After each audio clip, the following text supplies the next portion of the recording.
Ladies and gentlemen, Apple and Amazon earnings are out, and what I was nervous would happen seems like happened. Now, it could have been a lot worse, but both Apple and Amazon at the time of recording this video are selling off. These were the two big companies as far as tariffs are concerned. Now, also, in case you did not know, tomorrow morning is going to be pretty crazy. I think we're going to forget about earnings as fast as they came, because tomorrow morning we have the non-farm payroll report and we have the unemployment rate. And that's really going to confirm, like, are we actually heading into recession? Because Q1 GDP was negative, okay? Came in negative 0.3%. There's going to be another two more revisions with that. But what a lot of people look for to signal you're actually going into a recession is a weakening labor market. And tomorrow, well, we're going to get that data. And honestly, I think the expectations are too good.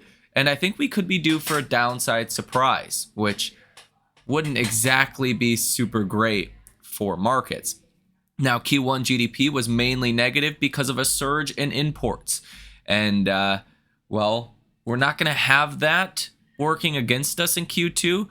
But again, if the labor market continues to weaken, then boom, you could find yourself in a recession pretty fast. So we have a lot to get into here in this video, ladies and gentlemen. I will overall give you my thoughts on all of this as well. If I think it's, time to continue to be long and bullish our markets, or if it's time to be a little bit more defensive, a little bit more careful in portfolios. Hit the like button and subscribe to the channel if you have not done so already. Thank you for joining us. And let's get started. So first and foremost, let's start with Apple. Apple's Q2 EPS came in at $1.65 versus $1.63. So that was a beat. Revenue at $95.36 billion versus $94.68 billion. That's a beat. iPhone sales $46.84 billion versus $46.17 billion. That's a beat. So they beat on iPhones. That's great. iPad came in at $6.40 billion versus $6.07 billion. That's also a beat. Mac came in at $7.95 billion versus $7.92 billion. That was a beat. Services, though, missed, coming in at $26.65 billion versus estimates of $26.69 billion. Usually Apple trades around services. If services comes in good and beats well, then the stock does well. If it doesn't, the stock usually sells off. Wearables at $7.52 billion versus $7.85 billion, so that was a miss. China sales came in at $16 billion versus $15.9 billion. They declared a 26-cent dividend and announced a $100 billion share buyback. So all things considered, it was actually really good versus how bad it could have been. Here I'm seeing an estimate for Q2. It says Greater China revenue at $16.00 billion versus an estimate of $16.83 billion. So the estimates are going to vary a little bit depending on where you are looking at them. This one suggests that China actually missed by about $830 million or so. That could be one of the reasons why Apple is selling off a little bit in after hours. But I think the big question is, what's margins going to look like, with this tariff situation? Apple's not going to be able to get around that. Okay. You can only switch manufacturing so fast. If the exemptions don't hold, for enough time, then Apple's going to be impacted via that. And with an escalating trade war in China, brands that sell a lot of products in China, US brands, are vulnerable. That is Apple, that's Tesla, that is, Starbucks, that is other companies, right, that are American companies, Nike, are going to be more and more vulnerable. So the longer this trade war situation goes on with China, the worse off it will be for companies. Now, on the other side, Amazon. Amazon is down about 4% in after hours versus Apple's negative 2% decline. Amazon is really the big one, the big company that is going to let us know how the consumer's doing how tariffs are going to affect their business, things coming out of China, right? Amazon is the big dog for this earnings season. And, well, they're selling. It says here that Amazon's Q1 2025 earnings EPS at $1.59 versus $1.36. So that was a good beat. Net sales came in at $155.7 billion. The estimate was $155.16 billion. AWS net sales came in at $29.27 billion versus $29.36 billion. So that was a miss. North American net sales came in at $92.89 billion versus the estimate of $92.63 billion. So that was a beat. Operating income at $18.4 billion, estimate $17.51 billion. AWS net sales excluding FX up 17%. The estimate was up 17.2%. So that was kind of a miss on AWS growth rates if you exclude the foreign currency hit. Operating margin came in at 11.8% versus the estimate of 11.2%. Amazon says they see Q2 net sales 159 to 164 billion. The estimate was 161.42 billion. So they're higher on the high side, but lower on the low side. Sees Q2 operating income 13 billion to 17.5 billion. Estimate 17.82 billion. So on the high side, they missed the estimate. On the low side, they really came in lower than the estimate. And I think that operating income guidance and net sales guidance for Q2 is really what is dragging down the stock here in after hours. And this, I would imagine, is some of the tariff impacts that will likely start to be felt even more in Q2. You also had Block. They have the Square like cash out terminals and also like Cash App as they're two notable businesses. Block's Q1 adjusted EPS came in at 56 cents. That was way off of the estimates of like 86 cents. Revenue at 5.77 billion. That was like $1 billion shy of the estimates. It says here they adopt a more cautious macro outlook in full year guidance. So when you have a company like Square that is really catered towards lower income earners, reporting earnings like this, that's not something, the markets are going to like. But they do say, Block says, that they expect stronger growth in the second half of the year. But again, I think we're going to really just forget about all of these earnings by tomorrow morning. Non-farm payrolls will be coming out at 8:30 in the morning tomorrow. You're expecting 130,000. Last month was 228,000. Recently, we have kind of continued to surprise to the upside, where people have come in with low estimates, and it's seeming like the labor market's weakening, and then boom, we get a strong number on non-farm payrolls.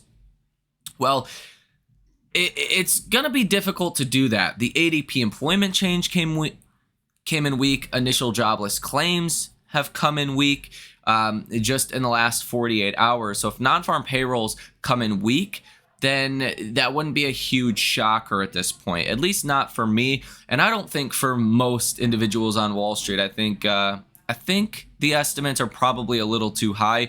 We're expecting 130 to 140,000 job ads.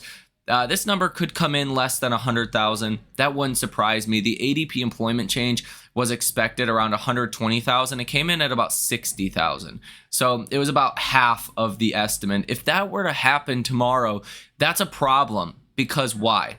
As the Fed has said, with the lack of immigration, if you see job creation really fall below 100,000, like start to get really low, you're going to see the unemployment rate start to skyrocket quickly. That's literally what Jerome Powell said. The unemployment rate is expected to hold steady at 4.2%. So theoretically, if we did get like a 50,000 or 60,000 number, then you could see the unemployment rate go up a couple tenths of 1%, right? So that's part of the risk tomorrow. Now, it'll be interesting to see if Wall Street prices in more Fed cuts because of that, or if we just look at it in a net negative in its entirety, like, okay, boom, looks like recession, or if Wall Street starts to say, hey, the Fed's going to have to cut rates. And we don't have any Fed speakers tomorrow. I don't believe we have any Fed speakers even in the beginning parts of next week either. So, yeah, we're going to kind of be up for internal, debating on what this means for the Fed. The Fed meeting is on May 7th. With a weak jobs report tomorrow, it could definitely start to lean towards the Fed reducing rates next week. If we look at what the markets are currently pricing in for Fed policy, there's only a 3.1% chance the Fed actually cuts rates next week. So, it's not priced in at all. Okay, almost a 97% chance the Fed is going to continue to stay paused. But with a really bad jobs report tomorrow, that could definitely flip-flop the odds here quite a bit. Now, Apple says that their sales surged as people bought phones and other devices to get ahead of tariffs. Now, if that's the case, these numbers really didn't come in good. If people rushed out to buy a new phone because of tariffs and you barely beat the estimates, oh boy, imagine what the next couple of quarters are going to look like. And I think that's some of the concern. Apple's down again, still about 2.5% here in after hours. Amazon down over 4%. This is dragging down the S&P around 1/4%. Keep in mind though, we have just had 8 positive green days in a row on the S&P. So we were kind of overdue anyways for a bit of a red day, which I imagine is going to be the case tomorrow. But really the big catalyst for markets, for Tesla, really for everything at this point is, do you get a pause on China tariffs? Trump really doesn't have a choice here, okay? Unless he wants a depression or hyperinflation, as I've said before on this channel, you have about 2 weeks to delay the tariffs on China, to start negotiations, okay? Why is that? Well, it takes a week or two to get products from China to the US. Retailers have about 3 weeks of full inventory left. So in the next 2 weeks, even if Trump were to, pause the tariffs in 2 weeks from now, it's still going to take a week or two to get those goods to stores, okay? You're still going to start running some shortages. Now, if it takes longer than that, the crisis becomes larger and larger by the day. 3 weeks, 4 weeks from now, if we don't have a pause on China tariffs, yeah, it's going to be really bad. Stores are going to be empty, and by the time you reverse on that policy, you're already going to have some kind of inflationary snowball, people literally running out of things like during COVID. This time, though, you're not going to be sending out stimulus checks. People are not going to be, getting raises at their jobs, okay? It would be a disaster, just an outright disaster for the U.S. economy. I don't think Trump wants to do that, so I do think a pause on tariffs is likely coming sooner rather than later. Literally at any moment, this could come. Maybe if the jobs report is really bad, that could prompt a pause on tariffs. We will see, but I ultimately don't think Trump wants a depression or hyperinflation. I have to believe that. That's why I continue to be long this market. Probably more long than I actually should be, but I continue to be long. And that's not for everyone. You need to be prepared for any outcome here. You need to be in a position where you have cash ready to go if markets come down materially. You need to be in a position where you are allocated to markets if we do get the pause on China tariffs and the markets do run higher from here. There is definitely a logical case to be had.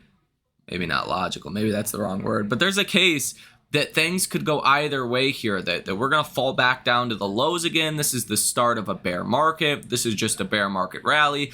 Or this is, there's a pretty good case that markets could continue higher from here if the trade war really does settle down and become a bit of an afterthought. There is positives associated with Trump besides, just better deals in the stock market, like deregulation and like the tax bill. But I don't think we're going to focus on that until we're through the trade war.